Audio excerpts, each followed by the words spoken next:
Hello friends, दोस्तों, आज की इस क्लास में हम पढ़ने जा रहे हैं सीक्वेंस ऑफ एडजेक्टिव्स या ऑर्डर ऑफ एडजेक्टिव्स, यानी विशेषणों का क्रम। अगर किसी वाक्य में दो से अधिक विशेषण आ जाए तो किस विशेषण को किस क्रम पर हमें रखना चाहिए। दोस्तों, प्राय ज़्यादा से ज़्यादा 3 विशेषण एक वाक्य में आ सकते हैं। फिर भी अगर 3 से अधिक अगर विशेषण आ रहे हैं, 3, 4, 5, 6, 7, 8, तो उनका सीक्वेंस क्या होगा, पहले किस विशेषण को हम रखेंगे। दोस्तों, किसी वाक्य का सब्जेक्ट कितना बड़ा हो सकता है, किसी वाक्य का ऑब्जेक्ट कितना बड़ा हो सकता है, ये जानेंगे हम आज की इस क्लास में। दोस्तों, अगर किसी संज्ञा के साथ हम 1, 2, 3, 4, 5, 6 या 7 या 8 विशेषण लगा देंगे तो वो पूरा नाउन फ्रेज बन जाता है, और नाउन फ्रेज बन करके आप उसको सब्जेक्ट के रूप में भी यूज कर सकते हो, ऑब्जेक्ट के रूप में भी यूज कर सकते हो, सब्जेक्ट कॉम्प्लीमेंट के रूप में भी उसे यूज कर सकते हो। तो चलिए जानते हैं कि किसी वाक्य में किसी संज्ञा से पहले कितने प्रकार के विशेषण लग सकते हैं और उनका ऑर्डर क्या होगा। चलिए जानते हैं। दोस्तों, सीक्वेंस ऑफ एडजेक्टिव, विशेषणों का क्रम, और ये अपना क्रम है 1 से लेकर 8 तक। 8 विशेषण हम किसी संज्ञा से पहले लगा सकते हैं। 9 नंबर पे नाउन आएगी दोस्तों, संज्ञा आएगी, और संज्ञा से पहले देखो कितने विशेषण लग सकते हैं, 8 विशेषण लग सकते हैं, 8। तो इनका जो क्रम है, अब 8 विशेषण मान लो आपको दे दिए जाए और कहें भाई ये संज्ञा है, इसके साथ लगाओ, इससे पहले लगाओ, तो कौन सा कहाँ लगाना है। तो उसका एक सीधा सा फॉर्मूला है दोस्तों, ओसा स्कॉम्प। ओसा स्कॉम्प, OSASCOMP।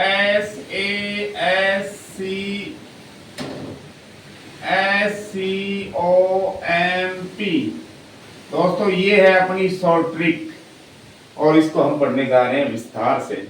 तो दोस्तों, ओ का मतलब है 1 नंबर, एस 2 नंबर, ए 3 नंबर, ये इस तरह बढ़ते क्रम में है। तो सबसे पहले हम कौन सा विशेषण लगाएंगे और उसके बाद कौन सा विशेषण लगाएंगे बढ़ते क्रम में, तो चलिए जानते हैं। तो नंबर 1 होता है दोस्तों ओपिनियन। ओ का मतलब 1 नंबर है ये, ओ का मतलब होता है ओपिनियन। ओपिनियन का मतलब होता है दोस्तों राय या विचार, यानी कोई संज्ञा है, कोई चीज है, वो आप उसके प्रति आपका क्या विचार है, आपका मत कैसा है। और मत क्या हो सकता है दोस्तों, इस तरह का होगा विचार। आपका जो राय है उस वस्तु के बारे में वो इस तरह की कुछ होती है, उसके जो भी गुण हैं या अवगुण है वो हो सकते हैं, जैसे सुंदर, भद्दा, गरीब, अमीर, शक्तिशाली, कमजोर, बहादुर, कायर, साफ, गंदा, आसान, कठिन आदि, ये ओपिनियन हो सकती है। तो हम सबसे पहले ये विशेषण लेंगे 1 नंबर पर। ये सारे विशेषण हैं, ये सारे विशेषता बताएंगे संज्ञा की एक साथ मिलकर के, ठीक है। तो सबसे पहले हम वो विशेषण लेंगे जो राय या विचार व्यक्त करने वाला होता है, एडजेक्टिव ऑफ ओपिनियन। दूसरा 2 नंबर पे होता है एडजेक्टिव ऑफ एस। एस का मतलब है दोस्तों साइज, साइज का मतलब है दोस्तों आकार। ये शब्द हैं या और भी हो सकते हैं जो कि आकार बताते हैं। इसके बाद हमें ये लेना पड़ता है बिग, बड़ा, छोटा, लंबा, छोटा, मोटा, पतला, नीचा, ऊंचा, लंबाई में छोटा, ऊंचाई में ऊंचा, बड़ा, लंबा। तो ये सारे क्या हैं, ये साइज बताते हैं, आकार बताते हैं। तो दोस्तों, ये लगाने के बाद हम ये लगाएंगे। तीसरे नंबर पे आता है ए का मतलब एज। एज का मतलब उम्र। तो जो भी शब्द है ये सारे ये उम्र बताने वाले हैं। इनसे हमें किसी चीज से पहले अगर ये लगाएंगे तो हमें उसकी एज का पता पड़ता है। नया है, पुराना है तो ज्यादा उम्र है, नया है तो कम उम्र है। इसके अलावा मॉडर्न है, एंसेंट है, आधुनिक, प्राचीन, सीनियर है, वरिष्ठ, कहते हैं ना वरिष्ठ नागरिक, सीनियर सिटीजन, तो उम्र के हिसाब से कहते हैं उसको। रिसेंट माने अभी हाल का, यूथफुल माने यौवन, यौवन अवस्था, तो जवानी, ये भी उम्र बता रही है। मैच्योर माने परिपक्व, ये भी उम्र बता रहा है। करेंट माने वही हाल का, ताजा, नया, और एज्ड माने उम्र दराज। तो ये सारे उम्र सूचक शब्द हैं दोस्तों। 3 नंबर पे हम इनको यूज करते हैं। 4 नंबर पे देखिए एस। एस का मतलब होता है शेप। शेप का मतलब किसी चीज की बाहरी दिखने वाली जो बनावट है, आकृति, उसको हम शेप कहते हैं। तो आकृति बताने वाले कुछ शब्द मैंने लिखे हैं। जैसे गोल है, राउंड, चौकोर है, ओवल है, अंडाकार, रेक्टेंगुलर है, आयताकार, फ्लैट है, सपाट, समतल, सीधा है, सर्कुलर है, वृत्ताकार, क्रूक्ड माने मुड़ा हुआ है, होलो माने खोखला है। तो ये सब आकृति बताने वाले शब्द है। 4 नंबर का हम तो इस यूज कर सकते हैं। 5 नंबर के दोस्तों सी का मतलब कलर। कलर में ओ यू भी आ सकता है और ओ बी, दोनों स्पेलिंग ठीक होती है। ठीक है, तो रंग के लिए पता ही है आपको, लाल, नीला, वाइब्रेंट है, बहुत ही चटकीला भटकीला कलर। जेट ब्लैक का मतलब कौवे जैसा काला। गोल्डन सुनहरा, मल्टी कलर मन बहुरंगी। सिल्वरी, गोल्डन चांदी जैसा, सोने जैसा। सोना नहीं, वो धातु हो जाएगी, संज्ञा हो जाएगी सोना तो। लेकिन गोल्डन ये विशेषण बन गया है भाई, सिल्वरी ये विशेषण बन गया। तो ये सारे विशेषण है रंग बताने वाले। इसके बाद दोस्तों छठे नंबर पर ओ का मतलब होता है अरिजिन।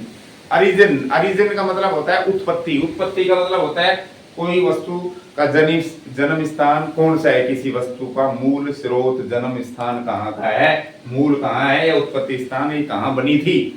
ठीक है, जिस कहते हैं ना चाइनीज आइटम है ये, तो इसका मतलब क्या हुआ, चीन में बनी हुई चीज। तो चाइनीज है, इंडियन है, अमेरिकन है, फ्रांसीसी है। ठीक है, या कोई स्थानीय है, लोकल, या कोई शहर में बनी हुई चीज, अर्बन है या ग्रामीण है, मान लो रूरल, या अंतरराष्ट्रीय है कोई चीज, या एशियन है, एशिया महाद्वीप की, या पश्चिमी देशों की, या वेस्टर्न है, या ईस्टर्न है, या नॉर्दर्न है, या साउदर्न है। तो दोस्तों ये सारे अरीजन बताते हैं, उत्पत्ति बताते हैं। तो इसको 6 नंबर पे रखते हैं हम इस विशेषण को। 7 नंबर पे दोस्तों हम लेते हैं मटेरियल, पदार्थ। कोई भी वस्तु किसी से बनी है तो वो पदार्थ। जैसे कोई चीज लकड़ी की बनी है, वुड तो लकड़ी संज्ञा है, लेकिन वुडन माने लकड़ी का। ठीक है, तो ये हो जाती है फिर मटेरियल, ये पदार्थ, ये हो जाता है अपना एक विशेषण। क्या बन जाएगा, विशेषण बन जाता है। ठीक है, जैसे वुलन, वुडन और वुलन, लकड़ी का, ऊन का, मेटल धातु का, प्लास्टिक का, स्टील का, रेशम का, कांच का। तो ये सब मटेरियल है। इसके बाद 6 नंबर 7 नंबर में हम इनको किसी संज्ञा से पहले रखेंगे। उसके बाद 8वां विशेषण है दोस्तों पर्पज, जो कि उद्देश्य बताता है। और ये संज्ञा से जस्ट पहले लगता है। मूल शब्द क्या है, हेड वर्ड। जो हेड वर्ड है वो क्या होगा, नाउन। और नाउन से पहले ये सारे लगते हैं विशेषण। तो नाउन से जस्ट पहले ये विशेषण फिर लगेगा, पर्पज, उद्देश्य बताने वाला। और ये दोस्तों फर्स्ट फॉर्म में आईएनजी लगाने से बनता है। और फर्स्ट फॉर्म में आईएनजी लगाएंगे तो वो बन जाएगा जेरंड। और जेरंड ही उद्देश्य बताता है, पार्टिसिपल तो विशेषता बताता है। ठीक है, जैसे मैं कहूँ स्लीपिंग, वॉकिंग, कुकिंग। ठीक है, तो ये हो गए जेरंड। इसके बाद आएगी नाउन, जैसे मैं कहूँ स्लीपिंग बैग।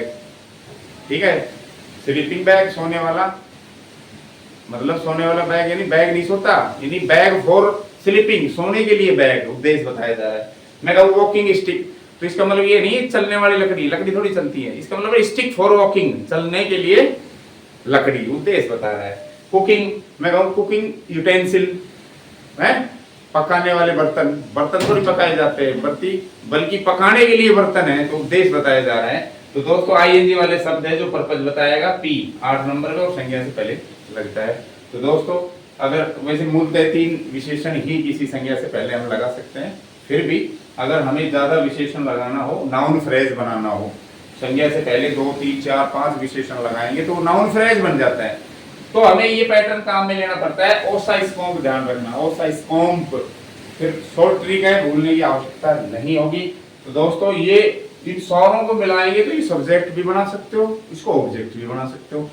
चलिए जानते हैं कुछ उदाहरणों के माध्यम से कि इतने सारे विशेषण हम लगाएं तो कैसे सब्जेक्ट कैसा लगेगा और ऑब्जेक्ट के रूप में वो कैसा नजर आएगा। तो चलिए जानते हैं, कुछ उदाहरण देखते हैं दोस्तों। सबसे पहले अब देखो, ये सारे एडजेक्टिव्स हैं जो मैंने लगा रखे हैं दोस्तों। ये नाउन है अपनी, ये संज्ञा है कार, हेडवर्ड है इसमें कार। और कार की विशेषता बताने वाले ये 7 विशेषण मैंने लगा दिए हैं। तो यहां से लेकर यहां तक, कार तक ये सब्जेक्ट बन गया। इसके बाद वर्ब आ रही है, तो ये पूरा करता है। ये कह रहा है कि सुंदर, छोटी, पुरानी, चौकोर, काले रंग की, मेटल की रेसिंग कार तो खड़ी है, is parked in the garage, garage में खड़ी। दोस्तों ये पूरा सब्जेक्ट का काम कर रहा है, नाउन फ्रेज कहलाता है, जिसका हेडवर्ड क्या है, नाउन। और नाउन के साथ ये पूरी फौज है, सेना है विशेषणों की। तो ये नाउन फ्रेज कहलाएगा, नाउन संज्ञा समूह कहलाएगा ना। हाँ, तो देखो सबसे पहले ओपिनियन मैंने बताया था, सुंदर, भद्दा, गरीब, अमीर, ये विशेषण जो होते हैं क्वालिटी वाले, सबसे पहले वो आता है। फिर आकार वाला देखो टीनी, फिर उम्र बताने वाला ओल्ड, फिर शेप वाला चौकोर, रंग वाला ब्लैक, उत्पत्ति मैंने दिया नहीं इसमें, जैसे इंडियन जोड़ सकता हूँ यहाँ, इंडियन या फ्रांस चाइनीज जोड़ दूं मैं, नहीं जोड़ा कोई बात नहीं है। फिर मटेरियल इसमें ये होएगा मेटल, फिर पर्पज वाला आईएनजी वाला रेसिंग, और फिर नाउन हो गए दोस्तों, और वर्ब ये रही। तो वर्ब से पहले तक का पूरा नाउन फ्रेज है। तो देखो कितना बड़ा सब्जेक्ट हो गया। ये ऑब्जेक्ट भी बना सकते हैं हम इसको, देखो ये करता है, कलेक्टर ने खरीदी क्या, सुंदर, छोटी, पुरानी, चौकोर, काले रंग की, मेटल की, रेसिंग, और ये कार नाउन हो गया दोस्तों। तो यहाँ पर ये वर्ब के बाद आ रहा है पूरा, तो ये क्या कहलाएगा, ऑब्जेक्ट। तो सब्जेक्ट भी बन सकता है ये, ऑब्जेक्ट भी बन सकता है। ओपिनियन, साइज, एज, और ये हो गया आकृति, ये हो गया कलर, और ये हो गया मटेरियल, और ये हो गया पर्पज, और फिर लास्ट में हो गई प्लस नाउन। ऐसे ही इसमें है सेम दोस्तों। इससे पहले भी हम और भी बढ़ा सकते हैं विशेषणों को, जैसे हम डिस्ट्रीब्यूटिव एडजेक्टिव भी लगा सकते हैं। डिस्ट्रीब्यूटिव एडजेक्टिव का मतलब ईच, एवरी, आइदर, नाइदर, इनका यूज भी हम यहां कर सकते हैं। या डेमोन्स्ट्रेटिव एडजेक्टिव भी दोस्तों हम यहां लगा सकते हैं, दिस, दैट, दीज, दोज, इनका भी हम इससे पहले यूज कर सकते हैं। कहने का मतलब है जो नाउन फ्रेज है और भी बड़ा हो सकता है, इससे भी ज्यादा, लेकिन जनरली जो है अपना जो क्रम है यही रहता है। फिर भी अगर हमें बढ़ाना है, और डेमोन्स्ट्रेटिव प्रोनाउन लगा लो, डिस्ट्रीब्यूटिव प्रोनाउन लगा लो, ईच, एवरी, आइदर, नाइदर लगा लो, और भाई दिस, दैट, दीज, दोज लगा लो। यहां दोस्तों और भी कुछ आ सकता है, जो है ना यहाँ पर, यहां भी कुछ और आ सकता है। न्यूमरल्स जोड़ सकते हैं, जैसे फर्स्ट, सेकंड, या संख्या 1 2 3, या शुरू में भी जोड़ सकते हैं, वो तो हम न्यूमरल्स यहाँ भी जोड़ सकते हैं। तो कहने का मतलब है ये और भी दूसरा रूप भी ले सकता है, लेकिन फ्राइज जनरली यही रहता है। चाहे तो हम इसको और भी बड़ा कर सकते हैं। फिर भी इतने विशेषण लगाने हो तो ये क्रम रहता है।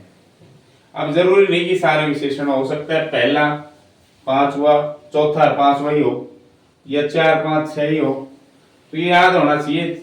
अब 4 5 6 है, जैसे कलर, ओरिजिन, शेप वाले दे दिया आपको 3 शब्द, तो आपको याद होना चाहिए पहले शेप आता है, फिर कलर, फिर ओरिजिन। ठीक है, ऐसे ही मान लो आपको दे दिया ओरिजिन, मटेरियल, पर्पज वाले 3 शब्द और संज्ञा, अब लगाओ कहाँ लगाओगे, तो ये क्रम याद रहना चाहिए, OMP, यानी पहले ओरिजिन, फिर मटेरियल, फिर पर्पज। तो ये पूरा है ना, ये शब्द समूह दिख रहा है आपको अक्षरों का, ओशा स्कोम, इसको याद रखो बस। अब कोई भी आए से पहला ये आए से ये आए से ये आए, कोई भी हो, ये क्रम याद होना चाहिए, उसी क्रम में ये लगते हैं। ठीक है ना। अगला देखो, ये लगा दिया मैंने, देखो डिस्ट्रीब्यूटिव प्रोनाउन लगा दिया, that, these, those, this, that, ये लग सकते हैं, और भी बड़ा हो गया।